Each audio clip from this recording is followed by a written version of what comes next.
زیادہ لوگ ہمارے پنجاب سے آتے ہیں، اگرچہ سارے ملک سے ہمارے پاس پیشنٹس۔ اچھا، اب کتنا فلو ہے ڈیلی بیسس پہ، کتنے لوگ ٹی بی کا علاج جہاں پر کیا جا رہا ہے، اور دوسرا کہ یہ مرض کیا ہے، اس کے بارے میں بھی تھوڑی سی ڈیٹیل بتائیے۔ سب سے پہلے تو یہ ہے کہ ایک جرثومے سے پھیلنے والی بیماری ہے، جراثیم جیسے ہم کہتے ہیں کسی اور بیماری کا جراثیم ہے، ایسے اس کا بھی ایک جرثومہ ہے، تھوڑا سا بڑا ہوتا ہے، سلو گرو کرتا ہے، سلو مرتا ہے، علاج اس کا لمبے عرصے دینی پڑتی ہے۔ جس شخص کو مریض کو یہ بیماری ہو جاتی ہے اس سے پھر یہ بیماری دوسرے کو جاتی ہے، اس لیے ہم یہ کہتے ہیں کہ جب تک ٹی بی کا ایک بھی مریض موجود ہے ہم میں سے سب سیف نہیں ہے، کیونکہ وہ اور 10 سے 15 لوگوں کو، ایک آدمی 10 سے 15 کو، پھر وہ 10 سے 15 کو، ایسے ایک سرکل چلتا ہے جو رکتا نہیں ہے۔ اس لیے اس میں اس مریض کا علاج کر دینا بہت ضروری ہے۔ اگر ہم نے ٹی بی کو کنٹرول کرنا ہے تو ٹی بی کے سارے مریضوں کا علاج بہت ضروری ہے۔ اس کا طریقہ آسان ہے، اس میں 2-3 سمٹمز ہوتے ہیں جو مریضوں کو ہوتے ہیں۔ ایک تو ان کو کھانسی آتی ہے اور ٹھیک نہیں ہوتی، کھانسی تو کئی لوگوں کو جی بالکل ایسے، لیکن وہ ٹھیک نہیں ہوتی۔ اس کے بعد بخار ہوتا ہے، تھوڑا تھوڑا بخار چلتا رہتا ہے، پھر فٹیگ ہوتی ہے، کمزوری محسوس ہوتی ہے۔ یہ چیزیں جب بھی ہوں اور 2-3 ہفتے میں بہتر نہ ہوں تو پھر ہمیں اپنے ڈاکٹر سے ضرور رابطہ کرنا چاہیے۔ ڈاکٹر ٹیسٹ کرے گا، اگر ٹی بی ڈائگنوز ہو جاتی ہے تو بالکل گھبرانے کی بات نہیں ہے، اس کا علاج بہت اچھے طریقے سے موجود ہے۔ اگر آدمی ٹی بی کا علاج کر لیتا ہے تو اس کا پھیپھڑا ایسے ہی ٹھیک ہو جاتا ہے جیسے کسی اور شخص کا ہے۔ ویسے لوگ اس کو بہت زیادہ خطرناک سمجھتے ہیں، عام جو لوگ ہیں نا، مطلب ہمارے لیے کو نہیں آئیڈیا۔ میں اس لیے تسلی دینا چاہ رہا ہوں کہ لوگ اس سے ڈرتے ہیں، بالکل اپنے آپ کو اس کا اپنے آپ کو حاوی کر لیتے ہیں، حاوی کر لیتے ہیں، اس چیز سے گھبراتے ہیں کہ ان کا ڈائگنوسس ہو جائے، اور اپنا انویسٹیگیشن نہیں کرتے، اپنا علاج نہیں کرتے۔ حالانکہ اگر علاج بر وقت ہو جائے تو یہ بیماری بالکل ختم ہو جاتی ہے، اگر بر وقت نہیں ہوتا تو پھر پیچھے اپنی خرابیاں چھوڑ جاتی ہیں، پھیپھڑا تھوڑا سا ڈیمیج ہوتا ہے، پھر آپ نے دیکھا ہوگا وارڈوں میں جائیں گے کہ وہ مریض کف کریں، ٹی بی کا جراثیم تو مر گیا لیکن اب وہ جو خراب سیلاب تو گزر گیا، جی لیکن وہ سائیڈ ایفیکٹس ہیں، وہ پھوٹ ہوئی ہے، وہ توڑ پھوڑ تو بالکل پانی کھڑا ہوگا اس کو تو آہستہ آہستہ جو ہے نا وہ ریکور ہوگا۔ تو اس لیے اس کو پورا علاج کرنا اس کا بہت ضروری ہے۔ یہ جرثومے سے ہوتی ہے، اور اس میں ہم یہ کہتے ہیں کہ جس مریض کو بیماری ہوگی سب سے پہلے تو دوائی کھائے، اور اس کے بعد وہ اگر کھانستا ہے تو اس کو منہ پہ کپڑا رکھے اور بلغم کا ڈسپوزل پراپر کرے۔ ایسے نہیں ہے کہ جگہ جگہ تھوکتا پھر رہے۔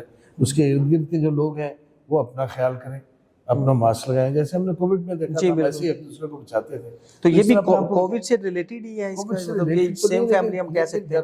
جراثیم ہے، جراثیم کا فرق ہے، اس میں وائرس تھی، تیزی سے پھیلی، تیزی سے چلی گئی۔ اس میں جراثیم ہے، جرثومہ ہے، ایسا پھیلتا ہے لیکن دیر تک چلتا ہے، تنگ کرتا ہے، اندر ہی اندر چھپا رہتا ہے، ایکیوٹ فیز میں کبھی کبھی جاتا ہے۔ تو اس میں یہ احتیاطی تدابیر اپنانی ضروری ہے، اگر ہو جائے تو علاج کرنا ضروری ہے۔ اچھا، پاکستان میں اپروکسیمیٹ کتنے پیشنٹس ہیں پاکستان جو کے یا جو ہے کتنی جو ہے نا وہ دنیا میں جو ہائی برڈن ہم ممالک کہتے ہیں، ہائی برڈن ممالک میں پاکستان کا نمبر 5واں ہے۔ اوکے، یعنی دنیا میں ہم 5ویں نمبر پہ ہیں، اتنے زیادہ پیشنٹ، اتنے زیادہ ہمارے پاس پیشنٹ ہیں۔ اور ہمارا ایک بڑا مسئلہ وہ مریض ہیں جن کو ابھی تک ڈائگنوسس تک نہیں پہنچ سکے۔ ہمارا خیال ہے کہ سوسائٹی میں ہے لیکن ڈائگنوسس ان کا نہیں ہوا، وہ بیماری یعنی لوگوں نے اس کو سیریسلی لیا جس کا ڈائگنوز نہیں کرواتے۔ جو اگر ورلڈ فگرز دیکھیں اس کے حساب سے ہمیں اندازہ ہے کہ ایک ایریا میں مریض کتنے ہونے چاہیے۔ تو یہ WHO کے ایکسپرٹ کی چیزیں دیکھ کے تو ایک ہم اندازہ لگاتے ہیں ان کی، اس کے مطابق کہ اتنے مریض ہمارے پاس ہونے چاہیے۔ وہ لاکھوں میں مریض ایسے ہیں کہ جو ڈیٹیکٹڈ نہیں ہیں۔ یہ ہماری بدقسمتی۔ غلام نبی اسپتال میں آنے والے کو اگر 1800 مریض آتے ہیں تو اس میں 100,000 مریض تقریباً چیسٹ کے ہوتے ہیں، اس میں سے کوئی 30% کے قریب جو ہوتے ہیں وہ ٹی بی سسپیکٹس ہوتے ہیں، ان میں سے کچھ جو کنفرم ہوتے ہیں وہ 20%، 17 سے 20% تقریباً کنفرم ہوتے ہیں۔ ویسے ہمارے پاس 2 ملین سے زیادہ پیشنٹس کا ڈیٹا جو ہے وہ کمپیوٹرائز، یعنی ٹی بی کے 2 ملین سے زیادہ کیسز کا ڈیٹا ہمارے پاس ڈیٹا موجود ہے، جن کو آپ ڈائگنوز کر چکے ہیں اور جن کا علاج ہو چکا ہے، جن کا ہمیں پتہ ہے کہ آؤٹ یعنی 20 لاکھ لوگ۔ اس میں ایک چیز اور یاد رکھنے والی ہے کہ اگر مریض اپنا علاج باقاعدہ نہیں کرتا تو پھر اس کا جرثومہ کبھی کبھی علاج سے کے خلاف مدافعت پیدا کر لیتا ہے، پھر وہ علاج سے اس کا مشکل ہو جاتا ہے، یعنی علاج ہوتا ہی نہیں ہے اس کا۔ دوائیاں بہت مہنگی ہیں، اس میں ٹریٹمنٹ لمبا عرصہ لینا پڑتا ہے، لمبا عرصہ نہیں لینا پڑتا۔ اچھا، اگر کوئی پیشنٹ مطلب اس کو کمپلیٹ علاج کرواتا ہے تو کتنے کی کاسٹ آ جاتی ہے ایک پیشنٹ کے اوپر؟ اگر تو یہ ہم بازار سے خریدتے ہیں تو عام طور پہ 50-60 ہزار ایک پورے کورس کی کاسٹ آ جاتی ہے۔ اس میں آپ انویسٹیگیشن شامل کر لیں، دوائیاں شامل کر لیں، یعنی ایک عام آدمی تو نہیں کر سکتا اتنا لیکن الحمدللہ ہمارے پورے ملک میں ایک بہت بڑا جال بچھا ہوا ہے۔ غلام نبی اسپتال میں وہ آ جائے گا، اس کا پورا علاج فری ہو جائے گا، اس کے مہنگے ٹیسٹ بھی فری ہو جائیں گے. لیکن یہاں نہیں آ سکتا. اپنے نزدیک پورا جال ہے جہاں پہ گورنمنٹ کے اور P T P N T P کے کنٹرول سے WHO کے تعاون سے ٹی بی کا سارا علاج موجود ہے. تو آپ کے توسط سے میں یہ کہنا چاہوں گا کہ کسی کو اگر شک ہے تو اپنا چیک اپ کروائے, اور اگر اس کو چیک اپ ڈائگنوسس میں تبدیل ہو گیا تو بے فکر ہو گیا علاج. تو اس کا پروسیجر کیا ہے, مطلب موسٹلی کس طرح کے پیشنٹ گلاب دیوی میں آتے ہیں اور اس کا ایک پروسیجر کیا ہے, کس طرح سے وہ اس کا ڈائگنوز کرتے ہیں, یا سسٹم کیا ہے, ٹیسٹ کیا ہے, جی ہمارے کتنا ٹائم لگ جاتا ہے؟ جی ہمارے جو او پی ڈی ہے آؤٹ پیشنٹ میں, وہاں پہ پیشنٹ آ کے رپورٹ کرتا ہے آؤٹ پیشنٹ ڈپارٹمنٹ میں. وہ جب اپنے سمٹمس بتاتا ہے تو ہمارے ڈاکٹر پک کرتے ہیں کہ کیا یہ سسپیکٹ ہے یا نہیں ہے. جو سسپیکٹ ہوتے ہیں ان کا بلغم اسی وقت ٹیسٹ کے لیے بھیج دیا جاتا ہے, یا اس کو ڈبی دی جاتی ہے کہ وہ اس کا بلغم ہمیں دے دے, ہم اس کو چیک کر لیتے ہیں. اگر اس میں ٹیوبرکلوسس آ جائے تو اسی وقت اس کا علاج شروع کر دیا جاتا ہے. اس کو رجسٹر کرتے ہیں, رجسٹر کرنے کے بعد اس کا علاج شروع کر دیتے ہیں, اس کو دوائی دے دی جاتی ہے. کچھ پیشنٹس ان میں سے ایسے ہوتے ہیں جن میں کمپلیکیشنز ہوتی ہیں, خون آ رہا ہے, بلیڈنگ زیادہ ہو رہی ہے, ہمیں پس پڑ گئی ہے, کوآپریٹو پروسیجر کرنا پڑے گا ان پیشنٹس کو, یا پھر بیماری جو ہے وہ شروع سے ایسی محسوس ہو رہی ہے کہ اس میں ریزسٹنس آ گئی ہے, ان میں کچھ ورک اپ کے لیے ان پیشنٹس کو ایڈمیشن بھی کرنا پڑتا ہے. ان کو پھر ایڈمٹ کر کے اسے ایکیوٹ فیز میں سے نکال کے تو باقی علاج اس کا گھر میں ہوتا ہے. اچھا سر, دوسرا یہ بتائیے گا, اب کتنے پیشنٹ جو ہیں وہ ایک ٹائم میں یہاں پہ آپ کے پاس آ سکتے ہیں جن کو آپ آسانی کے ساتھ جو ہے وہ ٹریٹمنٹ دے سکتے ہیں؟ یہ جو میں نے نمبر بتایا ہے یہ تو ہمارے پاس آ رہے ہیں اور ہم سال سے ان کا علاج کر رہے ہیں, لیکن ہمیں کوئی پرابلم نہیں ہے. اگر جتنے بھی مریض آئیں گے انشاءاللہ وہ کور ہوں گے. تھوڑا دیر ہو سکتی ہے, ٹائم تھوڑا سا انتظار کا زیادہ ہو جاتا ہے ایسے, کیونکہ ہمارے پاس اگر 100 بیڈ کی گنجائش ہوتی ہے تو 125 اور 150 بھی آ جاتے ہیں, تو وہ پھر ہم ایڈجسٹ کرتے ہیں کسی طرح.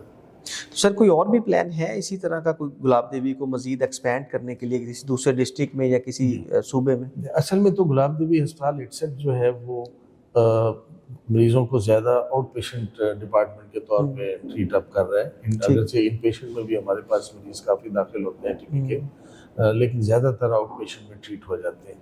تو اب اس بیماری کا ایڈمیشن اس طرح ریکوائرڈ نہیں ہے جیسے کبھی جو پری پارٹیشن یا جو دیکھ رہے ہیں جب سینیٹوریا ہوتے تھے کہ اس کا علاج نہیں تھا.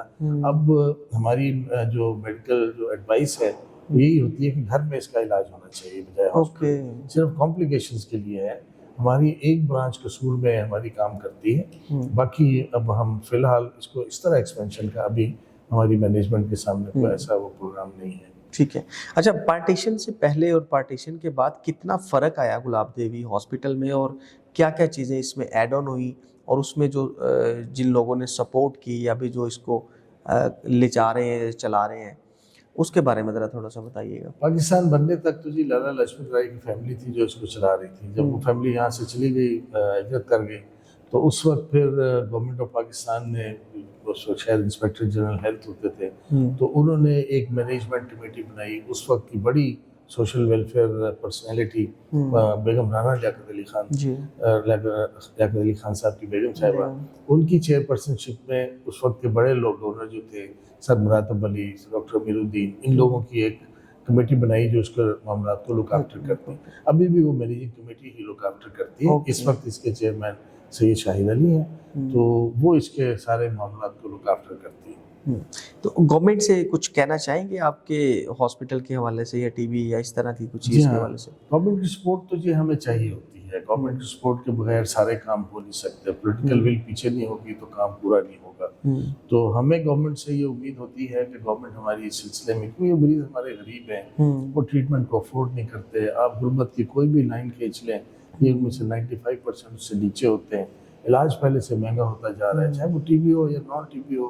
بیمار آدمی تو بیمار آدمی ہو گیا, تو علاج پہلے سے مہنگا ہو گیا. پہلے اب جس طرح دل کا ایک مسئلہ تھا کہ دل کی ہم 4 دوائیاں, ہمیں 5 دوائیاں دیتے تھے, لیکن پھر وہ ایکوکارڈیوگرافی آ گئی. اب ایکو کے بغیر مشین نہیں ہوتا. پھر اینجیوگرافی آ گئی, اب اینجیو کے بغیر مشین نہیں ہوتا, علاج نہیں ہوتا. آپ اینجیو مشین خریدیں گے کروڑوں کی ہے, اس کے بعد پھر اینجیو پلاسٹی کریں گے تو لاکھوں کی ہے. آپ آپریشن کے لیے لے کے جائیں گے وہ بھی لاکھوں کا ہے. تو کاسٹ اتنی زیادہ ہے کہ عام طور پہ پیشنٹ سے افورڈ نہیں ہوتا. اس میں جو ہیلتھ کارڈ ہے وہ ہماری مدد کر رہا ہے. پہلے گورنمنٹ ہمیں گرانٹ دیتی تھی, جو گرانٹ پچھلے 2.5-3 سالوں سے ہمیں ملی نہیں ہے. تو ان کا خیال یہ ہے کہ ہمارے پاس چونکہ, لیکن ابھی سی ایم صاحبہ کا ویژن تو ہے کہ فری میڈیسن اور فری سب کے لیے جو ہے وہ علاج ہو, تو اس کے لیے گلاب دیوی تو ایک بہت بڑا سیٹ اپ ہے نا. ہماری خواہش تو یہ ہے کہ گورنمنٹ اس کو اسی طرح سپورٹ کرے جیسے پہلے کر رہی تھی. گورنمنٹ ہاسپٹلس بھی ان کے ہیں, اس پر اچھا کام کرتے ہیں, گورنمنٹ کو سپورٹ کر رہی ہے. تو یہاں پہ بھی جو لوگ آتے ہیں وہی والے, ہمیں لوگ ایکچولی ہمیں پرائیویٹ کے ساتھ وہ بریکٹ کرتے ہیں. ہم اس طرح ہیں تو ہم نان گورنمنٹ ہیں, پرائیویٹ ہمیں کہہ سکتے ہیں, لیکن ہمارا پیشنٹ وہ افورڈنگ پیشنٹ نہیں ہوتا جس سے ہم کمائی کر کے تو آگے خرچ کر سکیں. بالکل صحیح. ہاں, ہم کتنے پرسینٹ آپ کے فری ہوتے ہیں؟ ہمارے تو 95% کے قریب فری ہوتے ہیں. ان پیشنٹس میں سے کچھ چیزیں ایسی ہوتی ہیں کہ جہاں جو ہمارے پاس ہوتی نہیں ہیں, ہماری فائنینشیل کنسٹرینٹس ہوتی ہیں, تو ان کی وجہ سے پھر ہمیں مریض کو بھی اس میں حصے دار بنانا پڑتا ہے. خاص طور پہ ہم نے جو اپنے نئے پروجیکٹ شروع کیے ہیں جیسے گائنی ہے, آرتھوپیڈکس ہے, مطلب ٹی بی کے علاوہ جو ہے اس میں تھوڑا بہت کرنا پڑتا ہے, باقی over all free. T B تو 100% فری ہے, اس کے ٹیسٹ جو ہے وہ سارے فری ہیں, اندر بھی بے تحاشا ٹیسٹ اس کے علاوہ بھی فری ہیں. تو 5 لاکھ کے قریب ٹیسٹ ہیں جو ہم سال میں فری کرتے ہیں, پیسوں پہ تھوڑے سے کرتے ہیں. ایک چھوٹی سی پرسنٹیج ہے جس میں پرائیویٹ پیشنٹس ہیں یا کچھ پیشنٹس ہم نے ٹیسٹ اس لیے رکھے ہیں کہ مریض کہیں باہر سے کراتا ہے تو بہت مہنگے پڑتے ہیں, ہم اس کو کاسٹ ٹو کاسٹ پہ ایڈجسٹ کرنے کی کوشش کرتے ہیں. Sir thank you so much.